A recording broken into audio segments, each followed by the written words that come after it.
حکوومەتی عێراق دەستی بە دابەشکردنی موچەی مانگی ئەیلول کرد. حکوومەتی هەرێمی کوردستانیش لە کۆبوونەوەی ئەمڕۆیدا وادەی دابەشکردنی موچەی مانگی چواری ڕانەگەیاند. دوای چەند ڕۆژێک لە دواکەوتنی وەزارەتی دارایی عێراق دەستی بە دابەشکردنی موچەی مانگی نۆی موچەخۆرانی عێراق کرد. بە پێڕاگەندراوی وەزارەتی دارایی عێراق پرۆسەی دابەشکردنی موچە چوارشەمە دەستی پێکردووە. ڕۆژی پێنجشەمەش بەردەوام دەبێت و یەکشەمەی داهاتووش دابەشکردنی موچە کۆتایی دێت.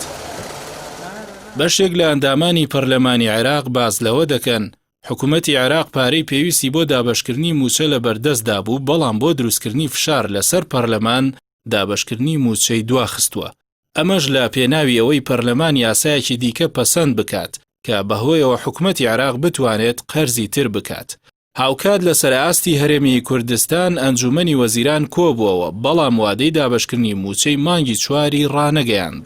لە ڕاگەندراوی حکوومەتی هەرێمی کوردستاندا هاتووە لە کۆبوونەوەکەدا گفتوگۆ دەربارەی ڕێخستنەوەی خشتەی مانگانی پێدانی موچە کرا و ئەنجومەنی وەزیران، وەزارەتی دارایی و ئابووری ڕاستپارت خۆگونجاندن لەگەڵ خشتەی مانگانی پێدانی موچە لەلایەن حکوومەتی فیدراڵەوە بکات.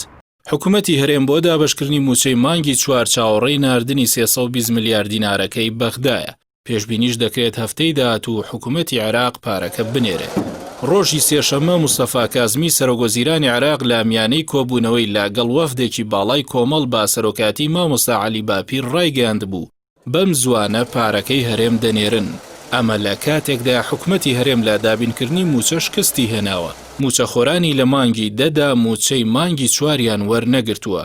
شکستەکە بە جۆرێکە ئەگەر حکوومەتی عێراقیش 320 میلیارەکە بنێرێت، حکوومەتی هەرێم بە لێبڕینی لە 118 موچەی مانگی چوار دابەش دەکات.